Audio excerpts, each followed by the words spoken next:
En la ciudad de Valladolid, entre las sombras de los callejones estrechos y los ecos de las campanas de sus iglesias, se encuentra una historia que muchos preferirían olvidar. El sillón del diablo. Un objeto aparentemente inofensivo pero cargado de oscuridad, se convirtió en el epicentro de una de las leyendas más inquietantes de España. Todo comenzó en el siglo XVI, cuando un misterioso alquimista llamado Andrés de Proaza llegó a Valladolid. Proaza era conocido por sus conocimientos de astrología, química y artes ocultas, habilidades que lo habían llevado a ganarse tanto admiradores como enemigos. Fue contratado por nobles locales para realizar experimentos alquímicos que, según las malas lenguas, rozaban lo prohibido. Entre sus creaciones estaba una silla tallada en madera de roble, que aparentemente había sido consagrada mediante rituales oscuros. Esta silla, conocida más tarde como el sillón del diablo, parecía ser más que un simple mueble. Aquellos que se sentaban en ella experimentaban sensaciones extrañas, un frío que calaba hasta los huesos, susurros ininteligibles y, en algunos casos, visiones perturbadoras. Pero el verdadero terror comenzó cuando las personas que ocupaban el sillón empezaron a morir de manera inexplicable. Las muertes, siempre repentinas y misteriosas, fueron atribuidas a la maldición del sillón, y no tardó en ganar su temida reputación. El nombre de Andrés de Proaza pronto se asoció con el miedo y la sospecha. Aunque era admirado por algunos como un hombre de ciencia y sabiduría, otros lo acusaban de practicar la brujería y de haber hecho un pacto con el diablo. Según los rumores, el sillón no era una creación cualquiera, sino un artefacto maldito, utilizado por Proaza para canalizar energías oscuras durante sus rituales. En las noches más tranquilas, los vecinos cercanos a la casa del alquimista afirmaban escuchar cánticos extraños y gritos apagados que provenían del interior de su taller. Algunos juraban haber visto sombras que no se correspondían con ninguna figura humana. Pero lo más inquietante ocurrió una madrugada, cuando un aprendiz de Proaza desapareció sin dejar rastro. Las habladurías no tardaron en surgir. ¿Había sido sacrificado? ¿Había sido consumido por la silla maldita? Con el tiempo, la situación de Proaza empeoró. Las autoridades eclesiásticas de Valladolid, cada vez más preocupadas por los rumores, decidieron investigarlo. Fue acusado de herejía y brujería, y aunque intentó defenderse argumentando que sus prácticas eran científicas, fue arrestado y condenado. Se dice que antes de ser llevado al cadalso, Proaza lanzó una advertencia a aquellos que estaban presentes. La silla es solo un conducto. Si alguien se atreve a usarla, abrirá una puerta que no podrá cerrar. Tras su ejecución, su casa fue saqueada y la silla confiscada. Sin embargo, nadie se atrevió a destruirla. Fue trasladada a la Facultad de Medicina de la Universidad de Valladolid, donde se utilizó como asiento para los catedráticos durante las lecciones de anatomía. Pero los incidentes no cesaron. Profesores y estudiantes que se sentaban en el sillón enfermaban o sufrían accidentes fatales, alimentando aún más su siniestra reputación. A lo largo de los siglos, la leyenda de El Sillón del Diablo solo creció. Aunque muchos intentaron explicar los fenómenos como simples coincidencias, había demasiadas muertes asociadas al sillón para ignorarlas. Se convirtió en un tema prohibido, un secreto a voces en la ciudad. Una noche, siglos después de la muerte de Proaza, el sillón desapareció misteriosamente de la universidad. Algunos creen que fue robado por coleccionistas de lo oculto, otros aseguran que fue enterrado para sellar su maldición. Sin embargo, hay quienes afirman que sigue en Valladolid, oculto en alguna sala olvidada, esperando a su próxima víctima. Siglos después de la ejecución de Andrés de Proaza, la historia de El Sillón del Diablo había quedado relegada al Ancien, ámbito de las leyendas urbanas de Valladolid. Muchos la consideraban un cuento para asustar a los curiosos, algo que los ancianos narraban al calor del hogar en las noches de invierno. Sin embargo, todo cambió a finales del siglo XIX, cuando se descubrió algo inquietante en un almacén olvidado de la Universidad de Valladolid. Un grupo de trabajadores, encargados de limpiar y reorganizar el antiguo edificio de la Facultad de Medicina, encontraron una sala sellada. Al abrirla, se encontraron con muebles cubiertos de polvo, herramientas quirúrgicas oxidadas y, en un rincón oscuro, el ominoso sillón de madera de roble. Aunque nadie del equipo conocía su historia, hubo un sentimiento compartido de incomodidad. Algunos trabajadores incluso aseguraron que sentían un frío inexplicable al acercarse al sillón. El hallazgo no tardó en llegar a los oídos de un profesor de historia local, el doctor Fernando Ortega, quien, intrigado por la pieza, decidió investigar su origen. Fue entonces cuando las antiguas crónicas de la ciudad y los documentos sobre el juicio de Proaza volvieron a la luz. Ortega quedó fascinado por los relatos sobre el sillón y decidió colocarlo en su despacho como pieza de estudio. No creía en maldiciones ni supersticiones, pero veía en el sillón un símbolo de las historias olvidadas de Valladolid. Sin embargo, la tranquilidad duró poco. Poco después de llevar el sillón a su despacho, Ortega comenzó a experimentar fenómenos extraños. Objetos que caían sin motivo aparente, puertas que se cerraban solas y sombras fugaces que parecían moverse por el rabillo del ojo. Pero lo más perturbador ocurrió una noche en la que Ortega, agotado tras largas horas de trabajo, decidió sentarse en el sillón. Apenas unos minutos después de sentarse, Ortega sintió como si una fuerza invisible lo aprisionara. Su cuerpo quedó inmóvil y un intenso frío recorrió su espalda. Fue entonces cuando comenzaron las visiones. Una figura oscura, con ojos ardientes, apareció frente a él. La figura no hablaba, pero Ortega sentía su presencia como un peso insoportable. En su mente resonaban palabras en un idioma que no comprendía, pero cuyo tono le helaba la sangre. Al día siguiente, Ortega despertó en el suelo, incapaz de recordar cómo había terminado ahí. Pensó que tal vez había sido producto del cansancio, pero su salud comenzó a deteriorarse rápidamente. Pérdida de peso, insomnio y una sensación constante de ser observado se apoderaron de él. Finalmente, decidió compartir su experiencia con un amigo cercano, el padre Luis Ramírez, un sacerdote local conocido por su conocimiento de lo sobrenatural. Ramírez, al escuchar la historia, no tuvo dudas. El sillón estaba maldito. «Esto no es un simple mueble, Fernando», le advirtió. «Es un portal, un ancla entre nuestro mundo y algo mucho más oscuro. Lo que viste es solo una fracción de lo que puede desatarse si no se actúa con cuidado». Convencido por las palabras de Ramírez, Ortega accedió a realizar un ritual de purificación en su despacho. El sacerdote, armado con agua bendita y oraciones, intentó sellar cualquier conexión que el sillón pudiera tener con lo sobrenatural. Durante el ritual, las luces parpadearon violentamente y un viento helado recorrió la habitación, aunque todas las ventanas estaban cerradas. En el clímax del ritual, un grito desgarrador resonó en la sala, como si una entidad invisible estuviera siendo expulsada a la fuerza. Ramírez terminó el ritual con éxito, pero advirtió a Ortega que la maldición no había sido eliminada por completo. «Hemos contenido su influencia por ahora, pero mientras este sillón exista seguirá siendo un peligro». A pesar de estas advertencias, Ortega, en su fascinación, no quiso deshacerse del sillón. Lo trasladó a un almacén seguro, lejos de la vista del público, convencido de que debía estudiarse más antes de decidir su destino. Aunque el doctor Fernando Ortega intentó ocultar el sillón del diablo en un almacén seguro, la noticia de su descubrimiento se filtró rápidamente en los círculos académicos y esotéricos de Valladolid. Rumores sobre su existencia y el supuesto enfrentamiento con una entidad oscura durante el ritual de purificación empezaron a circular, atrayendo a curiosos, historiadores y ocultistas de toda España. Uno de estos curiosos era Marcos Valverde, un joven investigador apasionado por lo paranormal. Valverde, escéptico por naturaleza, estaba convencido de que las historias que rodeaban al sillón eran exageraciones fruto de la superstición. Contactó a Ortega rogándole por la oportunidad de estudiar la pieza. Aunque Ortega se mostró reticente, finalmente accedió, bajo la condición de que Valverde no intentara sentarse en el sillón ni realizar experimentos imprudentes. Marcos instaló el sillón en un pequeño laboratorio, donde lo examinó minuciosamente. Las tallas en la madera, aparentemente simples adornos, parecían formar patrones arcanos cuando se observaban bajo ciertas luces. Valverde notó símbolos que correspondían a antiguas prácticas alquímicas y runas relacionadas con invocaciones espirituales. Sin embargo, lo que más le llamó la atención fue una inscripción casi legible en el respaldo del sillón. Tras limpiarla cuidadosamente, pudo leer las palabras en latín: «Quisquis concederit veritatem videbit», «Quien se siente verá la verdad».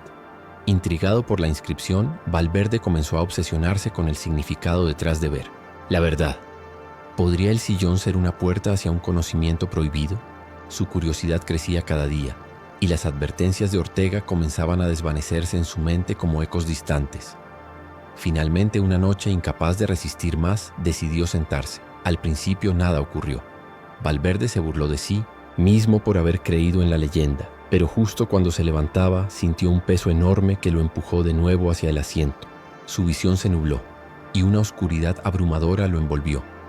Era como si hubiera sido transportado a un lugar entre mundos, un espacio donde las leyes del tiempo y el espacio no existían. Allí, frente a él, se alzó una figura gigantesca y envuelta en sombras cuyos ojos ardían como brasas. La figura se presentó como el custodio del conocimiento prohibido y le ofreció un trato, un conocimiento infinito a cambio de su alma. Valverde, aterrorizado, intentó escapar, pero su cuerpo permanecía inmóvil en el sillón. Las voces de cientos, tal vez miles, de almas condenadas resonaban en el vacío, suplicándole que no aceptara. Con gran esfuerzo, Marcos logró rechazar la oferta, pero no salió ileso. Cuando volvió en sí, su cabello se había tornado completamente blanco y sus ojos, antes llenos de vida, ahora reflejaban un vacío inquietante. Abandonó la investigación inmediatamente y desapareció sin dejar rastro. El incidente con Valverde confirmó los peores temores de Ortega. El sillón no era solo un objeto maldito, era una puerta abierta hacia algo mucho más peligroso, algo que no pertenecía a este mundo. Ortega tomó una decisión drástica. El sillón debía desaparecer. Con la ayuda de Ramírez, organizaron un ritual para sellar definitivamente su influencia. Sin embargo, algo salió mal. Durante el ritual, el sillón comenzó a temblar y emanar un humo negro que llenó la sala. Ramírez gritó a Ortega que saliera mientras él intentaba contener la energía oscura que se desataba. Un estallido ensordecedor sacudió el edificio y cuando Ortega despertó, el sillón había desaparecido, junto con Ramírez. Desde ese día, Ortega nunca volvió a hablar del sillón ni del sacrificio de su amigo. Pero los rumores persistieron. Algunos creen que Ramírez logró destruirlo y sellar su poder, mientras que otros afirman que el sillón fue transportado a otro lugar, esperando a su próxima víctima. El silencio que siguió a la desaparición del Sillón del Diablo fue tan perturbador como los eventos que lo precedieron. La Facultad de Medicina de Valladolid, que había sido testigo de décadas de fenómenos inexplicables, recuperó su calma, aunque no por mucho tiempo. Años más tarde, nuevos rumores comenzaron a circular. Supuestas apariciones, susurros en los pasillos vacíos y la sensación de una presencia invisible que parecía rondar ciertos lugares del edificio. El doctor Fernando Ortega, envejecido y profundamente marcado por las experiencias de su juventud, nunca dejó de investigar el paradero del sillón. Aunque intentó mantener su distancia de los círculos académicos, las noticias de extrañas muertes relacionadas con su antigua universidad lo llevaron de vuelta a Valladolid. Allí, encontró a un grupo de estudiantes obsesionados con la leyenda del sillón, quienes afirmaban haber descubierto pistas de su paradero. Uno de estos estudiantes, Clara Solano, era particularmente apasionada por la historia. Había investigado archivos olvidados de la universidad, testimonios de trabajadores y relatos transmitidos de generación en generación. Según sus hallazgos, el sillón no había sido destruido, como muchos creían, sino que había sido trasladado a un monasterio abandonado a las afueras de la ciudad, un lugar conocido por su pasado oscuro y su conexión con la Inquisición. Ortega, aunque reacio, aceptó acompañar a Clara y a su grupo en la búsqueda. Una noche de invierno, bajo una luna llena que iluminaba tenuemente el camino, se adentraron en las ruinas del monasterio. La atmósfera era opresiva y el viento, que parecía llevar consigo ecos de voces antiguas, helaba los huesos. Cada paso dentro del edificio era una lucha contra la creciente sensación de peligro. Finalmente, en una de las salas más profundas encontraron el sillón. Estaba cubierto de polvo, pero su oscura presencia seguía siendo tan poderosa como la primera vez que Ortega lo había visto. Clara, emocionada, se acercó demasiado, ignorando las advertencias del doctor. Apenas rozó el respaldo con la punta de los dedos cuando un grito desgarrador resonó por toda la sala. La oscuridad comenzó a envolverse alrededor del sillón como una niebla viva, y una figura gigantesca emergió de las sombras. Era el mismo ser que Ortega había descrito décadas antes, el custodio del conocimiento prohibido. Con una voz grave y resonante, la figura advirtió: el conocimiento tiene un precio. Aquellos que buscan entender este poder deben estar dispuestos a pagar con su esencia. En ese momento, Ortega entendió que el sillón no era simplemente un objeto, sino un catalizador, un puente entre el mundo humano y dimensiones inexploradas. Sabía que no podían dejarlo allí. Sacrificarlo significaba arriesgarse a desencadenar algo peor, pero mantenerlo oculto también era un peligro para quienes lo encontrasen.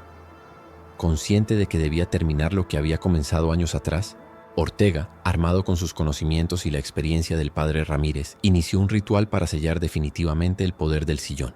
Sin embargo, el custodio no estaba dispuesto a permitirlo sin lucha. Una fuerza invisible arrojó a los demás contra las paredes, dejando a Ortega frente a la entidad. «Tu espíritu ya lleva mi marca», dijo el custodio. «Si deseas detenerme, será tu alma la que sellará este pacto». Ortega, debilitado pero decidido, aceptó su destino. Usando las palabras del ritual de Ramírez, invocó una luz que iluminó la sala, enfrentándose directamente a la oscuridad. El grito de la entidad resonó como una tormenta y la sala se estremeció. Clara y los otros estudiantes lograron salir justo a tiempo antes de que el techo comenzara a derrumbarse. Cuando el polvo se asentó, ni Ortega ni el sillón estaban allí. La única señal de lo ocurrido fue un tenue brillo en el suelo, donde alguna vez estuvo el sillón, y un silencio absoluto que marcaba el final de una era de terror. Tras la desaparición de Fernando Ortega y el sillón del diablo, Valladolid quedó envuelta en una mezcla de alivio y misterio. Para muchos, el sacrificio de Ortega marcó el fin de una maldición que había azotado a la ciudad durante siglos. Sin embargo, para aquellos que estuvieron presentes en los últimos eventos, como Clara Solano y los otros estudiantes, la sensación de peligro no desapareció del todo. Algo en el aire de Valladolid seguía inquietándolos. Clara, ahora profundamente marcada por lo que vivió, dedicó su vida a documentar los horrores del sillón y a buscar la verdad detrás de su historia. En sus investigaciones descubrió que el poder del sillón no era únicamente una manifestación maldita. Estaba ligado a un antiguo pacto realizado durante la época de la Inquisición. Según documentos hallados en los archivos de la Catedral de Valladolid, un inquisidor renegado habría invocado a un ser oscuro para proteger secretos prohibidos, y el sillón era el vínculo entre ambos mundos. El eco de lo ocurrido con Ortega empezó a despertar sospechas y nuevas leyendas. Algunos afirmaban que durante las noches de luna llena se podía escuchar un eco distante, como si alguien estuviera recitando un ritual. Otros mencionaban que en los pasillos más antiguos de la universidad, las sombras parecían moverse, susurrando advertencias incomprensibles. Lo más inquietante era el testimonio de un guardia nocturno que juraba haber visto una silueta de cabello blanco y ojos vacíos, semejante a Ortega, observando desde las ruinas del monasterio. Con el tiempo, los eventos relacionados con el sillón comenzaron a adquirir el estatus de mito moderno, pero Clara sabía que los rastros del poder oscuro seguían latentes. En un intento por comprender la magnitud de lo que Ortega había sellado, contactó a expertos en lo paranormal y a antiguos colegas de Ortega. Uno de ellos, un historiador llamado Luis Ibáñez, le reveló un detalle perturbador. Aunque Ortega logró sellar el sillón, el custodio del conocimiento prohibido no había sido destruido. Según Ibáñez, el ritual de Ortega solo había trasladado el vínculo del sillón a otro objeto desconocido. Este nuevo recipiente, aún por descubrir, actuaría como un faro, atrayendo a los curiosos y a los ambiciosos, tal como lo hacía el sillón. Clara se horrorizó al pensar que todo el sacrificio de Ortega podría haber sido en vano y que la maldición estaba destinada a continuar en un nuevo ciclo. A medida que los años pasaron, Valladolid intentó recuperar su normalidad. Pero la leyenda del sillón no desapareció, sino que se integró en la cultura local. Las historias contadas de generación en generación mantenían vivo el recuerdo de lo ocurrido, y aunque la mayoría las consideraba solo cuentos para asustar, a los niños siempre había quien se preguntaba si la amenaza seguía latente. Por toda la ciudad, pequeños monumentos y referencias discretas surgieron en honor a Ortega y a aquellos que intentaron combatir el mal. Pero también se levantaron advertencias. En el antiguo edificio de la universidad, un mural representaba al sillón envuelto en sombras, acompañado de la frase «No despiertes lo que no puedes controlar». Sin embargo, para aquellos como Clara, la historia no estaba cerrada. Su investigación, que incluía una detallada recopilación de los eventos desde el siglo XVI hasta el sacrificio de Ortega, se convirtió en un libro titulado El legado del sillón del diablo. En sus páginas, Clara no solo documentaba los hechos históricos, sino que también hacía una advertencia final. El poder oscuro que se manifestó en Valladolid puede haber cambiado de forma, pero no ha desaparecido. Si alguna vez encontramos otro objeto con un peso similar, debemos recordar lo que sucedió aquí y actuar con cautela, porque lo que se sentó en ese sillón aún nos observa, desde las sombras. Años más tarde, un turista que visitaba las ruinas del monasterio reportó un hallazgo inquietante. En una de las habitaciones más profundas, entre escombros y polvo, encontró un pequeño fragmento de madera tallada con símbolos similares a los del sillón. El fragmento parecía inofensivo, pero quienes lo tocaron describieron una sensación de frío inexplicable y un murmullo que por breves instantes llenaba sus mentes con palabras en un idioma olvidado. Esto planteó una pregunta que nadie quería responder. ¿Había realmente terminado la historia del sillón del diablo? O, como creía Clara, el ciclo estaba destinado a repetirse.